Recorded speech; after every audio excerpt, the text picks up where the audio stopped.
বন্ধুরা, আজকের আমার ইউটিউবে প্রথম ভিডিও।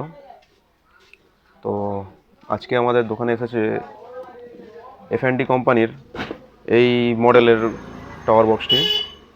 তো টাওয়ার বক্সটিতে প্রবলেম হচ্ছে কি, এর যে সাউন্ডের অ্যাম্প্লিফিকেশানের আইসি আছে, আইসির নাম্বার হচ্ছে TS5342L। তো এটাতে প্রবলেম হচ্ছে কি, আইসিটা পুরো ব্লাস্ট করে গিয়েছিলো। আর ভালো করে দেখলে বুঝতে পারবে যে এখানে যে আইসির ট্র্যাকগুলো আছে, ট্র্যাকগুলোও উঠে গেছে। তো মার্কেটে অনেক দেখলাম, কিন্তু এই নম্বরের আইসি কোনো জায়গায় পাচ্ছিলাম না। ফলে আমি ঠিক করলাম যে এতে এই TPA 3116D2 যে 100+100 ওয়াটের যে বোর্ডটা পাওয়া যায় মার্কেটে, এটাকে ইনস্টল করব। কিন্তু এখানে অনেক রকমের বাধা সৃষ্টি হচ্ছিল, কারণ এই যে বোর্ডটার অপারেটিং ভোল্টেজ হচ্ছে 12 থেকে 24 ভোল্ট।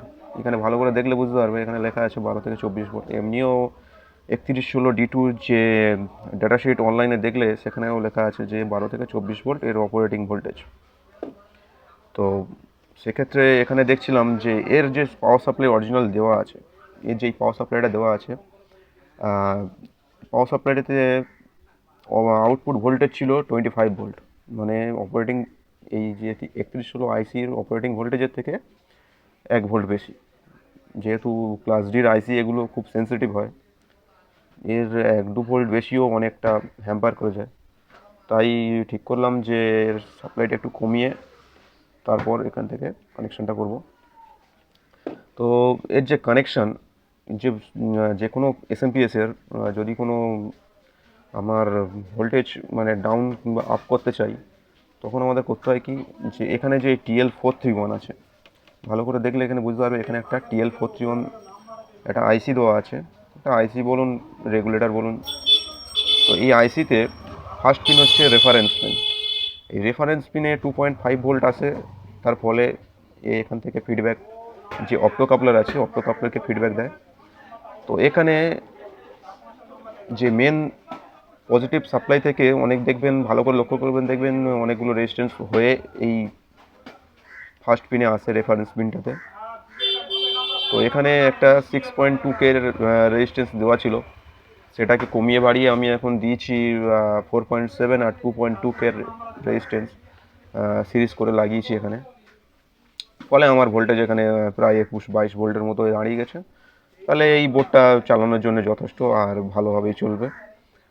তা আরও কিছু প্রবলেম ছিল, যেমন ধরুন এর যে আইসির ডাটাশিট খুঁজে দেখলাম, আইসির সমস্ত তোমার ইনপুট ভোল্টেজ, এখানে এর যে ইনপুটের সাথে এই আইসির ইনপুটটা ম্যাচিং করার জন্য, তারপরে বোর্ডের উল্টো দিকে দেখলাম যে এখানে স্পষ্টভাবে দেওয়া আছে PWM-R আর PWM-L। তো এইখান থেকে যদি আমরা অডিওটা নিই, তাহলে দেখছি যে আমার অ্যাম্প্লিফায়ার ভালোভাবেই চলছে। ফলে আমরা এখান থেকে কানেকশন করব। ভিডিওর পরের পার্টে আপনাকে দেখাবো যে এর কানেকশানটা কীভাবে করতে হবে। হ্যাঁ, তা এই বোর্ডের যদি আপনারা ভালো করে দেখেন, তো এখানে দেওয়া আছে, দেখবেন ভোল্টেজ ইন, গ্রাউন্ড লেখাই আছে। তো এখানে যেহেতু এখান থেকে আমি যে ভোল্টেজ ডাউন করেছিলাম, এখান থেকে এখানে সাপ্লাই দিয়ে দিয়েছি, দেখে নিতে পারেন। প্লাস এখানে যে অডিওর পিনটা দেখতে পাচ্ছেন, অডিওর তার এখান থেকে PWM-R PWM-L থেকে এর ইনপুট আর অডিও আমি দিয়ে দিচ্ছি। আর এখান থেকে দুটো স্পিকারের কানেকশন, এটা হচ্ছে আউটপুট মানে আউটসাইড স্পিকারের কানেকশন, এটা হচ্ছে ভেতরে স্পিকারের কানেকশন দিয়ে দিয়েছি। এই বোর্ডটা মানে সাউন্ড টাওয়ার বক্সে লাগানোর আরও কিছু কারণ আছে। যেমন ধরুন, এক তো আইসি তো মার্কেটে অ্যাভেলেবেল না, দ্বিতীয়ত অরিজিনালটা ব্যবহার করা হলো, যেমন এর পাওয়ার সাপ্লাই বলুন, এর অরিজিনাল মাদারবোর্ড বলুন, পুরোটা ইউজে নেওয়া হলো। কাস্টমারের খরচা অনেক বাঁচলো, অরিজিনালিটি বজায় রাখলো। এছাড়াও সাউন্ড কোয়ালিটি অনেক ভালো হয় এতে। তো এই রকম কানেকশান আরও চাইলে আমাকে কমেন্ট করতে পারেন।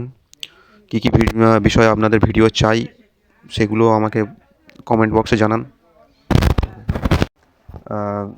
এবার আপনাদের সাউন্ড টেস্টটা করে দেখিয়ে দিই।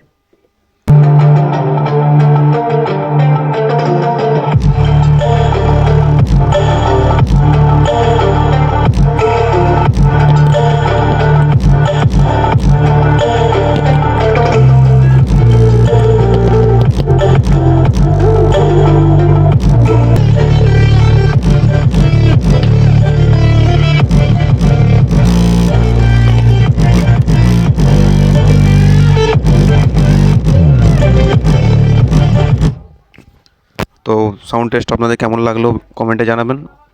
আর এই রকম ইনফরমেটিভ ভিডিও আরও দেখতে হলে চ্যানেলটা সাবস্ক্রাইব করবেন।